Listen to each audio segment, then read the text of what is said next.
Assalamualaikum warahmatullahi wabarakatuh. Teman-teman, kembali ke kanal Pade Sambal ya. Menteri Pertanian Malaysia tertanggal hari ini 29 Maret 2025 ini membuat pernyataan yang cukup menggelitik. Katanya, kelangkaan pangan di Malaysia terjadi karena musim yang datang di waktu yang salah. Loh, musim sekarang sudah bisa salah jadwal juga rupanya. Berarti kalau gagal panen, tinggal salahkan cuaca ya. Wah, kalau gitu rakyat Malaysia boleh juga dong bilang, kami salah pilih menteri karena pemilu datang di waktu yang salah. Nah, seperti apa videonya? Yuk. Datuk Sri, dari segi bekalan makanan keperluan asas, apakah jaminan daripada kementerian sendiri? Saya kata sekarang ianya terjamin, tapi saya kata hal makanan ini kita tak boleh bertakbur. Misalnya sekarang di Amerika berlaku masalah kekurangan telur. Bukankah mereka itu ada berbagai teknologi, Benar. berbagai kajian, tapi bila ayam enggan bertelur, namanya mana? Itu saya kata, sebab itu kita bersyukur dan kita harap ujian-ujian berat tidak datang kepada kita.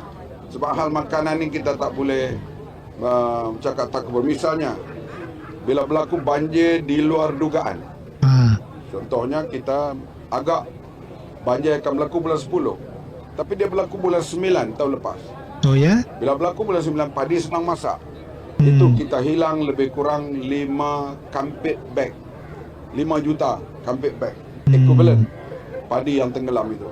Benda seperti itulah yang kita kata, kita tak boleh kata makanan ketarjaman akan selesa sampai bila-bila. Tak boleh. Sebab sekarang ni alhamdulillah baik, kita harap ianya berterusan keadaan baik begini. Macam beras jugalah. Sekarang ni orang duk sebut beras tempatan. Orang ahli parlimen Terengganu pula beras tempatang. Mana beras tempatang? Bila kita ada di market sekarang, tidak menjadi rebutan pun. Kerana beras tempatan sekarang harganya tidak jauh dengan harga beras import. Yang menjadi sebutan hari itu ni, sebab beras import tu naik sampai hampir RM40, maka dia cari beras yang lebih murah. Sekarang beras import dah mula turun, beras tempatan pun dah ada. Biarlah menjadi pilihan para pengguna. Kita harap berterusan begini. Tapi sampai bila kita lihat juga keadaan supaya tidak berlaku banjir di luar musim, ataupun kemarau yang Banjir terlalu panjang yang menyebabkan akan terganggu rangkaian bekalan makanan. Oke teman-teman, jadi menteri ini membandingkan masalah pangan Malaysia dengan kondisi di Amerika Serikat ya, yang katanya juga sekarang kekurangan telur. Padahal Amerika punya teknologi canggih, melakukan suatu kajian yang super, tahu sendirilah negara teknologi satu ini ya kan. Tapi kalau ayam nggak mau bertelur, mau dibilang apa katanya gitu ya. Nah, kalau logikanya begitu, kenapa ayam di Indonesia, di Thailand, bahkan di Vietnam tetap rajin bertelur? Apa ayam Malaysia ini spesies baru yang terlalu malas bekerja? Atau mereka ikut mogok seperti para pekerja B40 karena harga telur mahal lebih mahal dari nasi lemak? Nah, kalau teknologi benar-benar nggak bisa membantu ayam bertelur, kenapa negara lain tetap surplus produksinya? Jangan-jangan masalahnya bukan di ayamnya nih, tapi di kebijakan yang bikin pakan mahal, produksi sulit, dan peternakan bangkrut.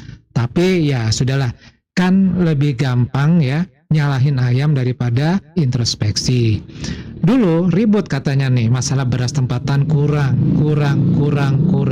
Sekarang setelah ada, malah rakyat Malaysianya nggak mau beli ya. Tetap aja tuh stok di pasar masih aja berlimpah beras tempatan.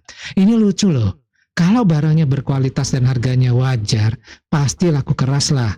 Tapi kalau yang ada cuma beras mahal atau berkualitas buruk, ya rakyat tentu pilih alternatif lain. Apa? Beras impor. Yang jelas kualitasnya lebih bagus, walaupun agak sedikit mahal dari beras tempatan. Atau mungkin juga ya, harga beras tempatan ini mungkin terlalu tinggi karena kebijakan subsidi yang kurang efektif. Atau jangan-jangan nih, rakyat Malaysia mulai sadar bahwa beras impor itu lebih berkualitas dan lebih murah. Kalau benar begitu, berarti masalahnya bukan pada rakyat yang nggak mau beli, tapi kebijakan yang bikin produk dalam negeri nggak kompetitif. Tapi ya lebih gampang sih nyalahkan rakyat daripada perbaikan kebijakan, betul nggak? Nah, menterinya juga berharap ya agar tidak ada banjir di luar musim atau kemarau panjang di luar musim supaya pasokan pangan stabil setiap tahunnya.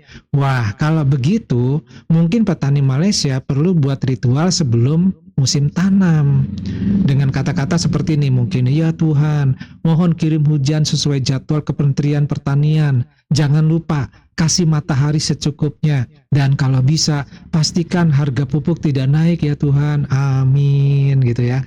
Nah kalau gagal panen, ya tinggal salahkan aja doanya kurang khusyuk atau rakyat kurang banyak bersedekah. Karena ya lebih gampang nyalahin faktor tak terlihat daripada perbaiki sistem irigasi, logistik, dan distribusinya. Nah, coba lihatlah di Indonesia ya, sementara di Malaysia sibuk salahin musim nih. Di Indonesia, musim hujan, panen tetap jalan. Musim kemarau, ada teknologi pengairan dan varietas tahan kekeringan. Harga naik gimana? Pemerintah turun tangan, bukan cuma dengan sekedar doa. Di sini bukan musim yang salah, bukan ayam yang mogok, bukan padi yang malas berbuah. Tapi kalau kebijakan tidak becus dan solusi hanya berharap cuacanya yang baik, ya selamanya rakyat. Jadi solusinya bukan menyalahkan musim atau ayam yang malas bertelur, tapi buat kebijakan yang benar-benar jalan. Atau mau coba ganti Menteri Pertanian di waktu yang tepat. Ini kembali lagi bagaimana mengatur waktunya ya. Musim-musimnya itu ada sendiri. Ada musim saat tani, ada musim saat panen, ada musim saat banjir, ada musim saat ganti menteri.